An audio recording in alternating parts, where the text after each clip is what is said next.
That is a very good question, especially for people who don't know the lore super well yet. Now, in the world of Monster Hunter, Elder Dragon is a term used to describe creatures who are extremely powerful and are beyond our methods of classification. Lore-wise, it's not clear as to how that happened. What I think is the ancient civilization had a word. Now, in my mind, the ancient civilization had a different language. It might have been similar to this language, and this language just evolved, but I think they had one word that described all of these creatures. And I think the current civilization saw Fatalis and Lao Shen Lung, and they started matching that word up with those physical features. And they used the word dragon, because dragon does describe those two.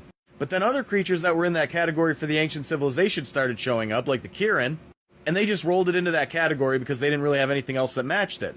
As far as I'm concerned, the category is split. You have elder dragons, which are godlike creatures, as we know, and then you have true dragons. Kushala Daora is the example we're going to use. What makes it a true dragon? Well, you can see that its hands are not fused to its wing. If you look at wyverns, their forelimbs are fused to their wings. They've got hands at the tips of their wings.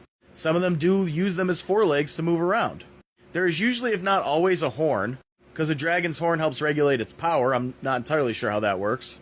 They almost always have an elemental alignment, and they're quadrupedal beings. They walk on four legs.